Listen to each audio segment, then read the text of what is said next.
Hey guys, today I'm back on my computer and I wanted to spend time today to respond to some of your comments on video.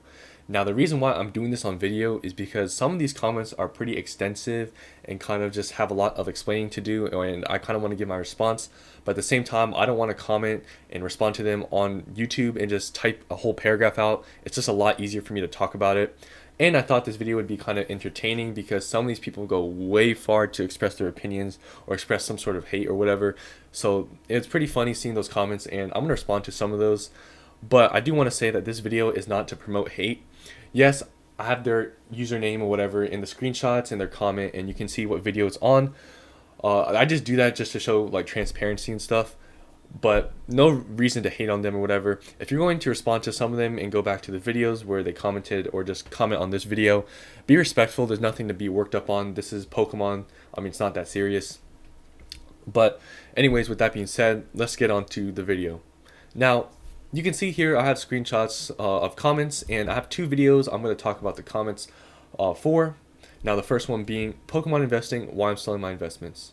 Now, you can see I posted this around 9 days ago, and I got a couple comments that I wanted to respond to on video. The first one being, you start investing in Pokemon Japanese booster boxes, the return value in 3 years plus is really good. Now, I've gotten a lot of comments in the past that have actually asked me if I invest into Japanese. Now, the short answer is no, and I have a few reasons why I don't. One is because when I first started collecting Pokemon cards, not even investing, I never really got into the Japanese market.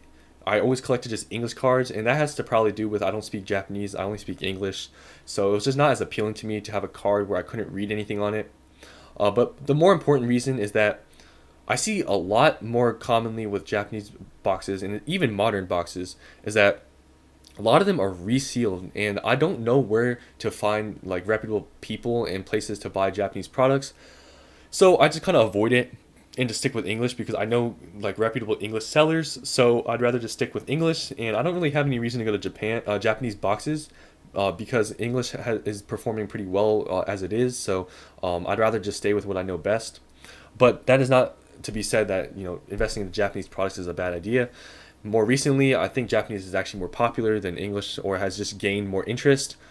But at the same time, I'm just not going to go into that field. But it shouldn't deter you. If you're interested into the Japanese stuff, you can definitely find reputable people out there. But I just don't really spend the time to look for that.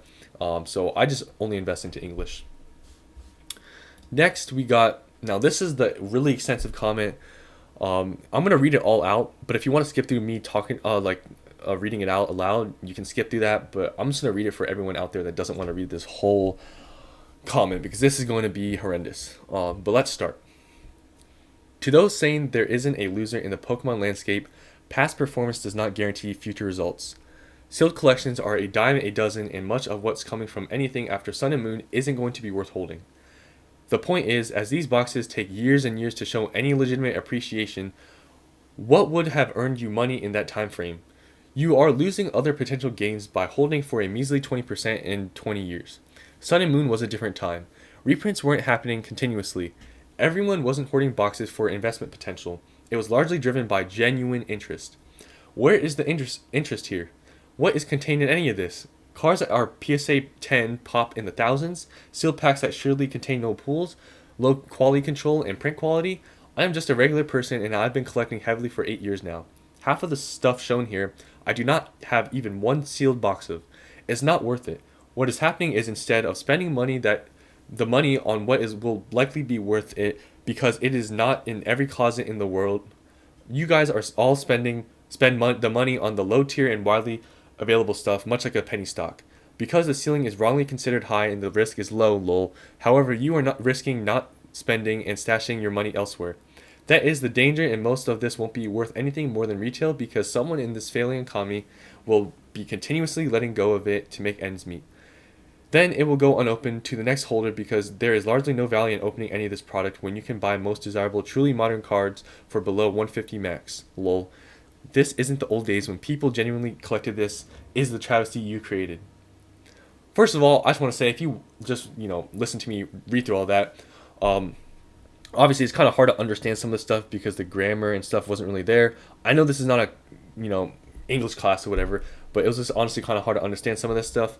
But let's just quickly break this down. And I'm going to go through a little bit of each. I'm not going to respond to some of this because there's just no response. But anyways, obviously this person doesn't really like Pokemon investing. They don't believe in it. So there really isn't any point of me kind of responding to them. But if you are watching this and this is the person who commented, you don't really have to respond to me because I'm not going to change your mind, and that's perfectly fine.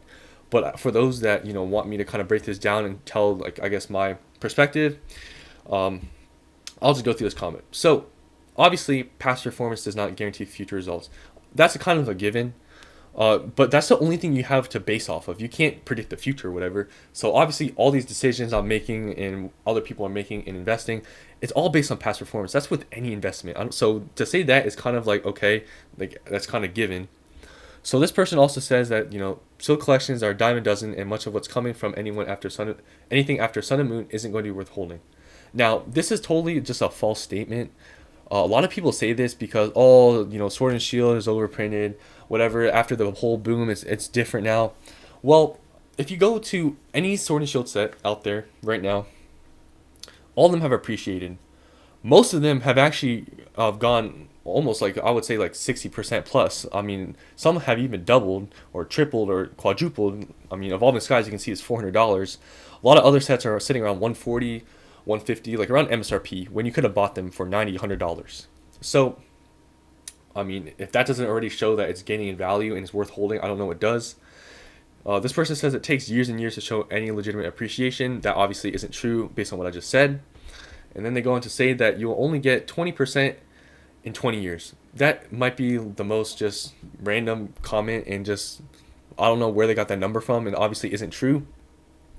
So basically they're just saying, I don't want to go through every single sentence here, but basically they're just saying it's not worth it because, no one's going to want the cards or whatever. They're not worth anything.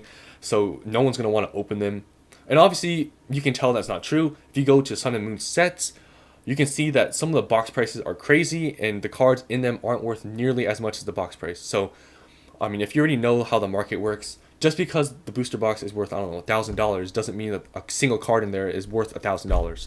That's just not how this hobby works. It goes with mainly demand. Yeah, when it's a newer set, it goes with also the price of the cards inside. But, 5-10 years down the road or whatever, that's not really a big thing. It's mostly the art and kind of how, popular the set is. So this whole comment right here, I don't know why they spent the whole time. They must have spent like half an hour writing this or something, because they went on a huge rant. But yeah, this is the kind of comments I get sometimes, and it's kind of funny that people will go this far to share their opinion and kind of, obviously not agree with what I say.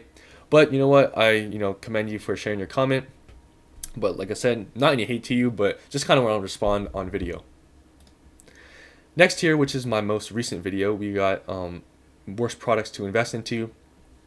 And I got a lot of comments for this video, which is kind of why I wanted to talk about, comments on video, because I have a lot of comments on this one that I want to respond. So this person says, wait 10 years and they will be, this proves that you have no idea what investing in Pokemon means. So you probably shouldn't give advice. Haha. Okay, well, I guess I shouldn't make any more videos now. No, I'm just kidding. I don't, that's not going to really, stop me. Anyways, this person I think is trying to say that all these products will go up in value, I believe, is what they're trying to say. And they're trying to, I guess, say that I guess I'm wrong for saying these are bad products. So I'm not saying that none of these are going to gain in value. That's not what the point of the video was. The point was to show that there's products out there that aren't as good as other products, like maybe booster boxes. So I wanted to share a lot of different products that are out there that may not be the best investment. So yes, they will go up in value, but they're not going to maybe go up as much as other products, and they're probably not going to be as easy to sell. So I don't know what you were trying to achieve by saying that I have no idea what investing in a Pokemon means. I don't know where you got that from, but all I was trying to say is that there's products out there that aren't that good, and there's other products that are better out there. So, yeah. Next, the GameStop exclusive boxes are dumb too. Now, I know there's a few GameStop exclusive boxes out there. There's the Pikachu and Zekrom one, which I have 8 boxes of. I think those boxes are really nice, so I think those boxes aren't dumb. There's the Eevee one that has like 7 promos of Eevees or whatever. I think that box for the price is dumb. Like, I will agree with you on that. But I do believe at the price I was able to get those Pikachu and Zekrom boxes at $30. I think that was a really good deal. But I do agree with the other box. It's kind of stupid. Next, why are you talking about investing when when talking about trying to sell these modern imprint sets and boxes? The time frame you're looking at is way too short to consider calling it investing. Now, if you're talking about what I said in this video, I never mentioned anything about selling modern imprint sets and boxes. I never even mentioned that in this video. If you're talking about other videos where I maybe talked about some products that we're planning on selling, I gave my reasons for them. But this whole video wasn't even talking about selling modern products, so I don't know what this comment is, if they even watched the video. But I never even talked about this or ever said anything about me trying to sell like all these modern sets and boxes. I never talked about that. So yeah, this comment just makes no sense. And this goes to show that some people just don't watch the videos or just know what they're talking about or even think about what they're talking about in their comments. Like, I don't understand this comment. Next, we got worst product to invest in quotes, and proceed to list every single product except for booster boxes. Lol. I mean, I agree, but could have just said only invest in booster box. Now, this is somewhat true. I did list a ton of products out there except for booster boxes. I mean, I didn't include some other products out there that, I mean, I'll probably make another video about some products that I do believe are good investments. But the reason why I actually went through each one of these different products is because I wanted to kind of give more of an in-depth, extensive kind of overview of products that aren't good. So if you're just starting, you kind of know what is bad and good. Because if I say only buy these or whatever, it kind of just eliminates a lot of stuff. So I'd rather just kind of, not make a super broad statement. But you are kind of right that I could have just said booster box, but like I said, I did want to explain why some of these weren't good investments. And lastly, with the last comment, doesn't it depend on the price as you mentioned? What's the difference if you buy products that you can immediately flip with a 20% markup? For example, I have two products from the video. Crown Zenith mini tin display, which was $90 and is selling for $110, also looks way more appealing than two ETBs would, which are going to be reprinted soon while tins rarely get reprints. The second one is a display of knockout boxes for $60, which is a perfect bargain in terms of price growing. Sure, it's not the best product. However, isn't the point just to get as much possible profit when you can buy for cheap? It's like already in your pocket. Now, yeah, I did mention in the video that it kind of depends on what price you can get some of these products for, because some of them might be worth it for depending on how much you can actually pay for them. But okay, the whole thing with immediate flipping with a 20% markup, if you're going to sell in person and you're able to sell it at market price, then yeah, maybe it'll be worth it. But for the most part, if you're going to try to flip this online, don't waste your time. You're going to, with 20%, you're going to end up either just cutting even or losing a little bit of money. But selling in person, it's pretty hard to sell for market price for especially modern stuff. Maybe for older stuff, you can get away with it. But for more modern stuff, there's no way it's pretty hard. I want to say impossible, but it's pretty hard to be able to sell stuff for, market price in person because usually people are looking for discounts.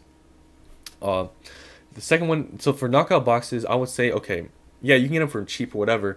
But the thing is that who's going to be looking for knockout boxes in 5 years from now? Not many people are. So I would just say, yeah, even if you can get it for a good price, it might be just worth it to, maybe just break it down, sell for packs in the future or whatever. But it's just that it's going to be harder to sell. So even if you can get it for very cheap, which I have got products for very cheap, selling it is going to be pretty hard. And I can say that with a product I already have. I bought it for really cheap. I'm selling it for under market in person, and I've gotten no like real interest in it. So just some products aren't really worth trying to spend the time, even if you can get it for cheap. It's just going to waste your time. You're going to hold on to it, and it's just going to be kind of a brick. So that's my response to that. But yeah, I know this video was maybe a little bit boring for some of you guys because it was just me responding to comments, but hope some of you guys found this video entertaining or interesting. And yeah, I just wanted to respond to your comments on video because I don't want to type all the stuff out that I just said. So I'll see you guys on the next one, and yeah, see you later.